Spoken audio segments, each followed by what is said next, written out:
Today I'm going to give away a free t-shirt, continue my Comicology 101 series on the X-Men, bring you comics news, and reveal the books I bought this week. How y'all doing? I'm Victor, and you are watching the Comic Hero Show. Now kick that intro!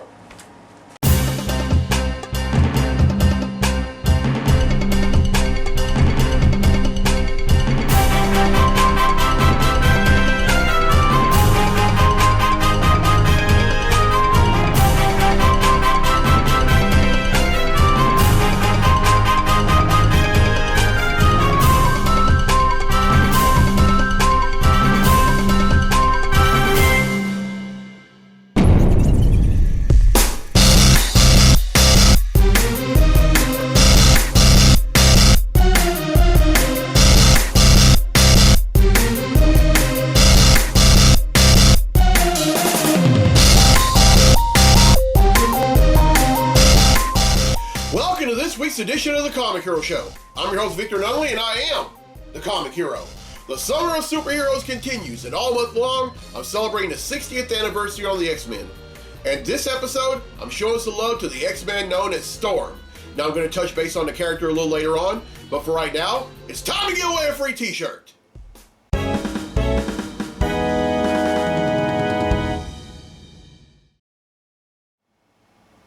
Alright, on last week's episode, I asked true or false. Stan Lee and Jack Kirby were originally going to call the X-Men the Merry Mutants. Well, the correct answer is both true and false. Now let me explain. It's true, or rather it's false, because Stan Lee and Jack Kirby had already decided that they were going to call the X-Men from the jump. But it's also true because even though that was never in consideration, Stan Lee and Jack Kirby nicknamed them the Merry Mutants, which is a name that's practically stuck throughout the years. This is one of those questions I didn't do a thorough search on, so charge that to my head, not to my heart. 6 people have answered, and because they've answered, their names have been entered in a drawing for a free tee, and that drawing takes place right now. So the winner of the free tee for this week's episode of the show is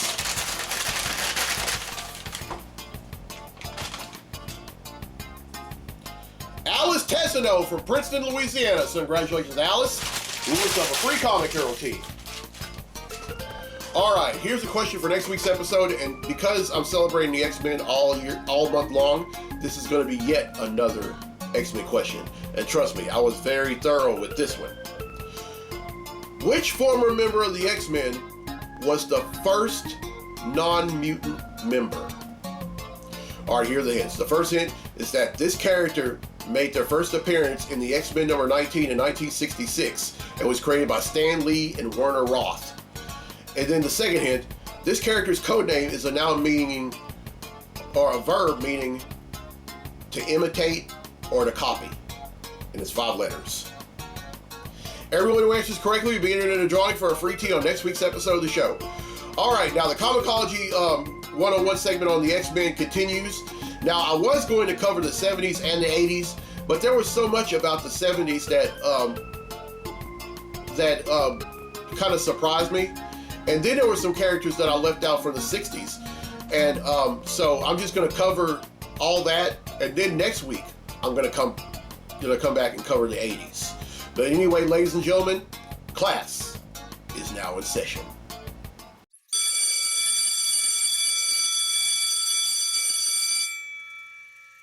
Welcome to Comicology 101. This week, I'll be talking about the return of the X-Men in 1975. Before I do that, there are 4 characters I forgot to cover in last week's lesson. The first is Mimic.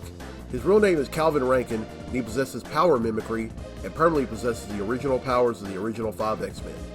He's also credited for being the first non-mutant member of the X-Men.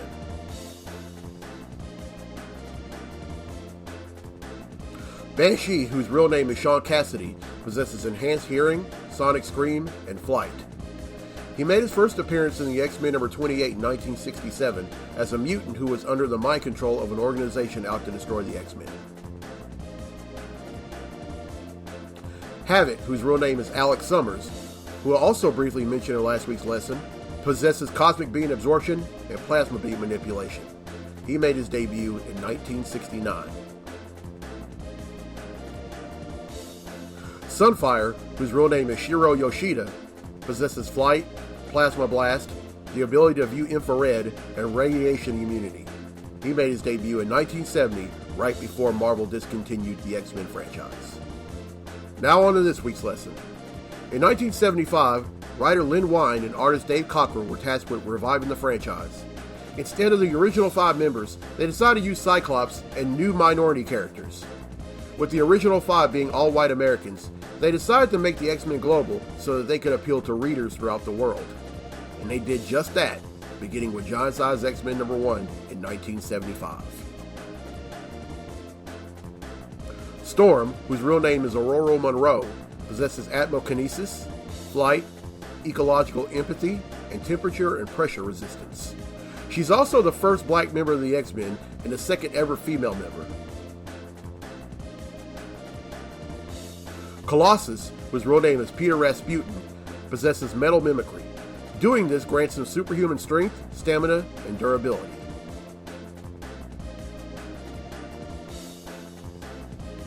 Nightcrawler, whose real name is Kurt Wagner, possesses teleportation, camouflage, night vision, agility, and is skilled in fencing and acrobatics. Wolverine, whose real name is James Logan Howlett, possesses superhuman strength, stamina, durability, speed, agility, reflexes and senses, indestructible bone via adamantium, retractable claws, healing factor, and mastery at any and all forms of combat. He's the only new member who didn't make his first appearance in the one-shot.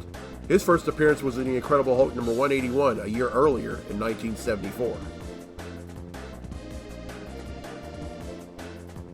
Thunderbird, whose real name is John Proudstar, possesses superhuman senses, strength, speed, stamina, and sturdiness, and is trained in unarmed and hand-to-hand combat. Out of the new members, Thunderbird's membership was cut short in X-Men #95 a month later after he was involved in a plane explosion. But don't worry, he got better. That's all for now. Next week, I'll be discussing characters from the 80s. Class dismissed.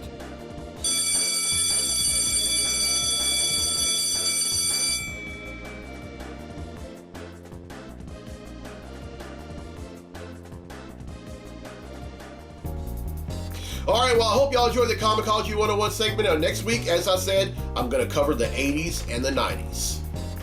Alright, now it's time for Comically Speaking, so without further ado, let's talk comics!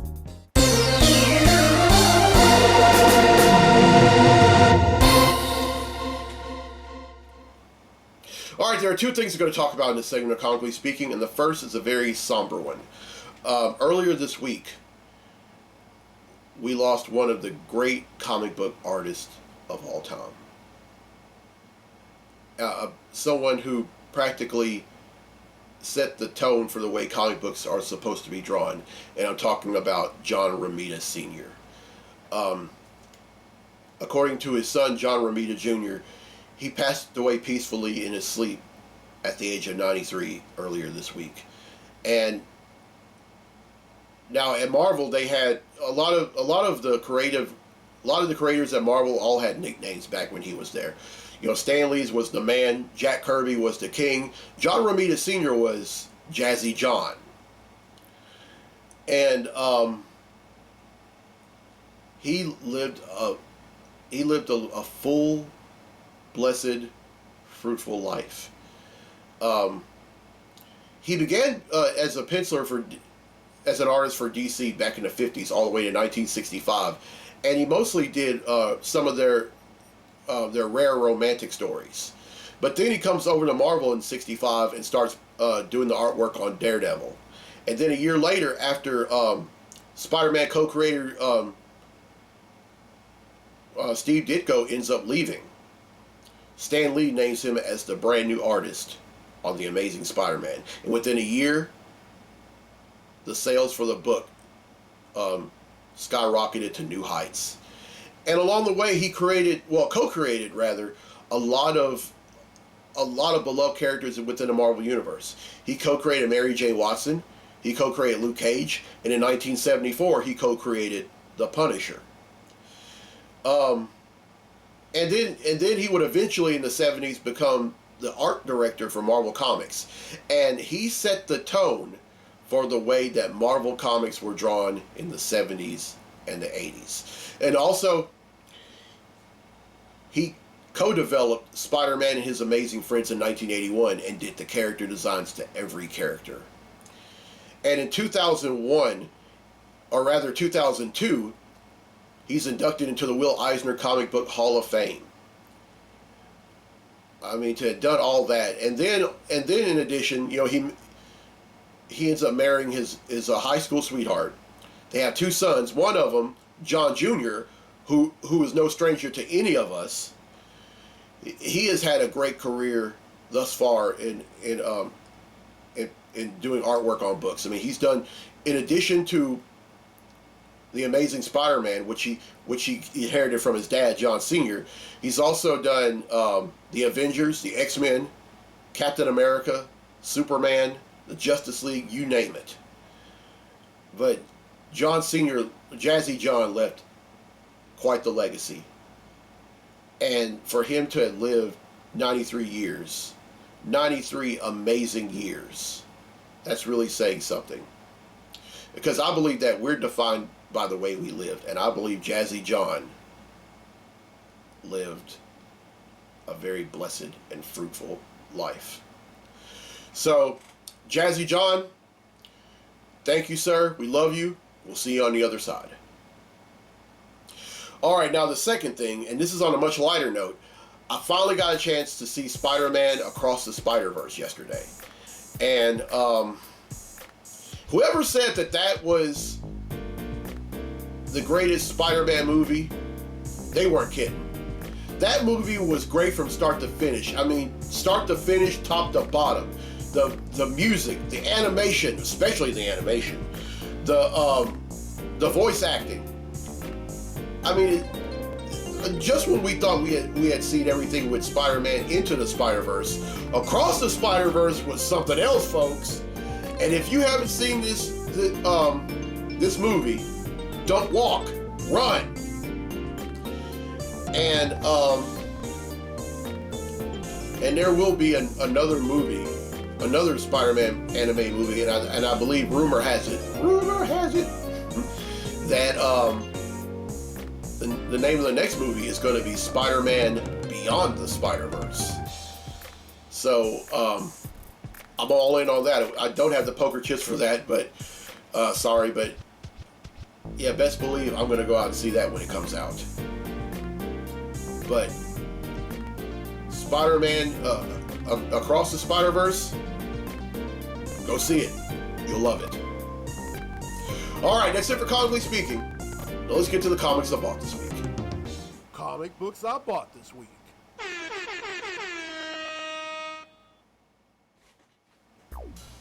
All right, here we go. First up is Adventures of Superman John Kent, number 4.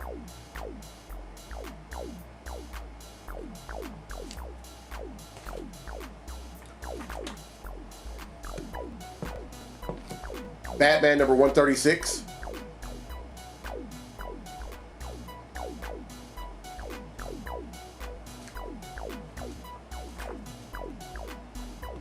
Captain America Sentinel of Liberty number 12. Oh, number 13 rather.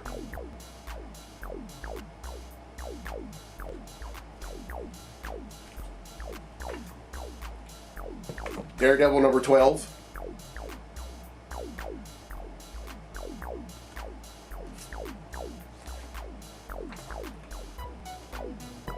Fantastic Four number 8.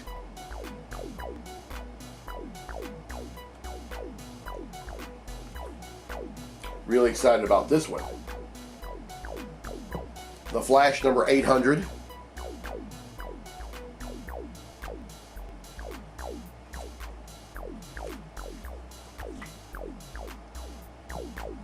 Immortal X-Men number 12.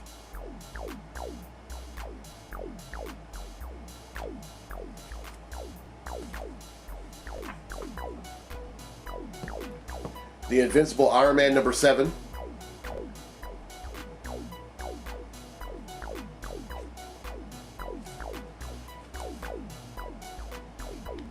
The Joker, the Man Who Stopped Laughing, number 9.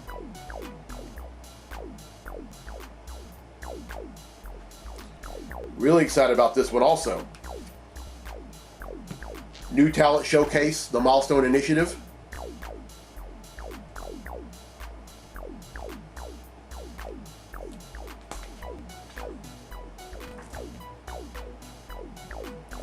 Red Goblin, number 5.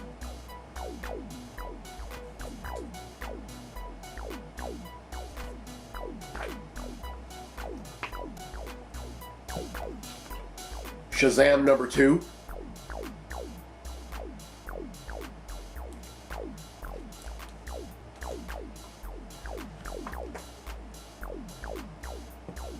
Spider-Man, number 9.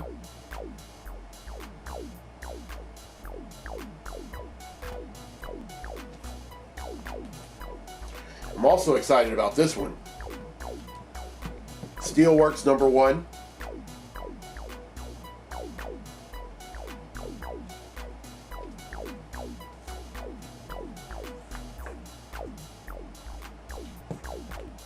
Venom, number 20.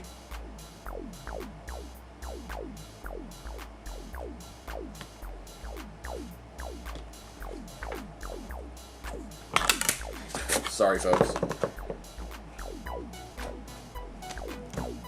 X-Men, number 23.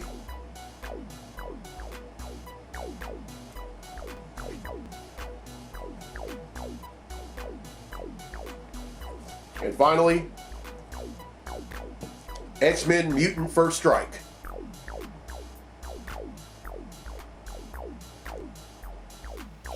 All right, at 17, which brings the total number of comics that I bought since December of 1997 to 12,124.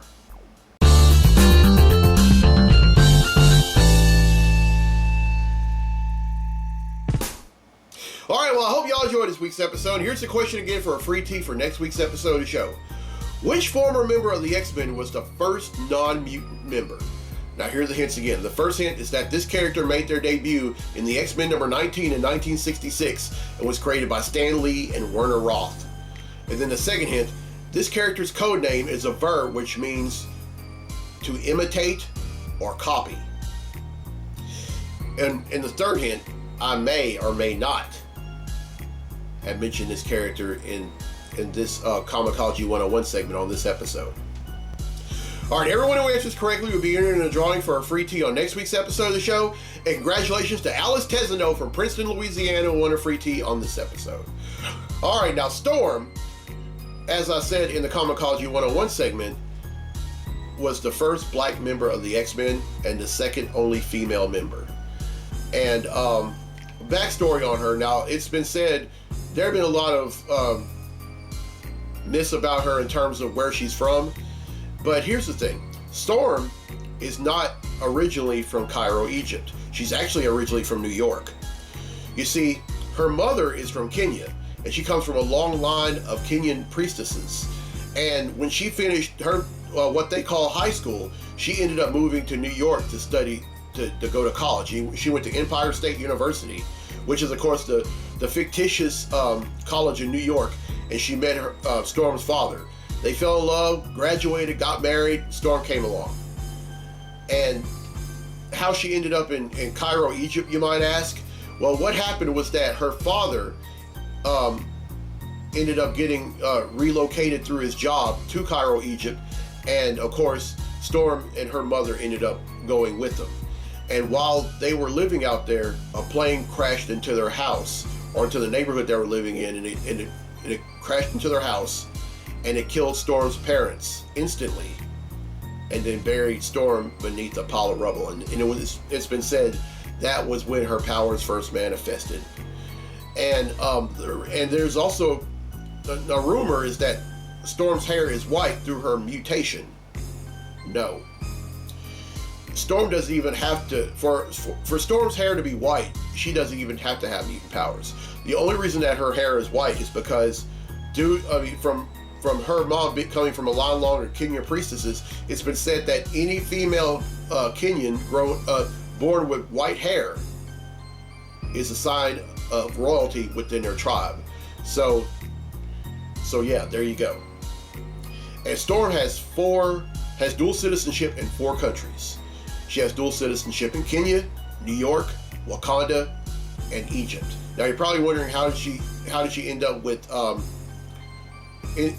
dual citizenship in Wakanda? It's because she was once married to Black Panther, and they were married until he had the marriage annulled. Y'all think Black Panther was something in the comics? He was on the big screen when Chadwick Boseman played him. He's something else in the comics, folks. But Storm is also one of my favorite characters.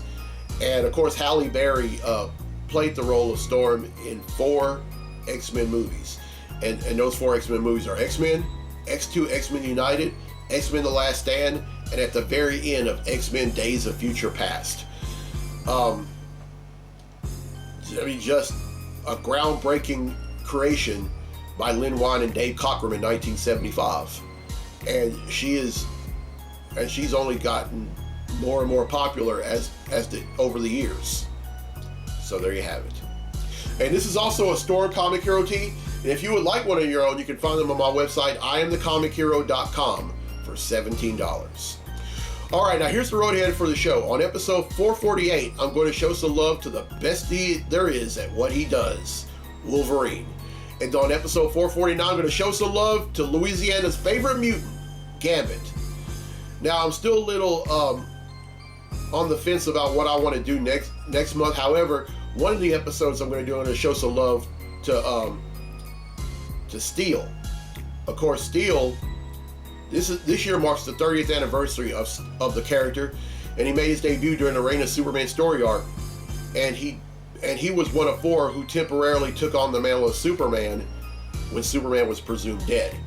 And Steel has been in, whose real name is Dr. John Henry Irons, is a really beloved character within the pages of Superman. He even had his own book for a while. And also the book Steelworks, which you just saw in the comic books I bought this week segment, is written by the voice of Steel himself, Michael Dorn.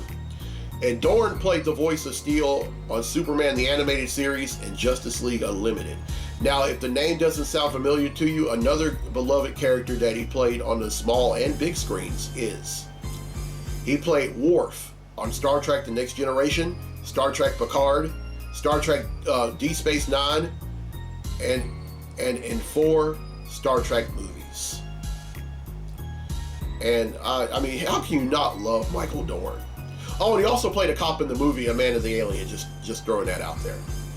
But really loving the summer of superheroes. I'm looking forward to the next episode. And, well, yeah. And also, meet me at the Shreveport Convention Center, August the 18th through the 20th. That's the site of GeekCon 2023. I will be a vendor there and really looking forward to it. And if you're watching this for the first time on YouTube, welcome. And as soon as you're done, hit subscribe. And if you're watching this on the Comic Book Lovers Facebook page, welcome. And as soon as you're done, go on YouTube and hit subscribe. All right, I'm Victor Nolly on the Comic Hero. I'll see you next week for episode 448. So until then, be safe, be blessed, be a hero.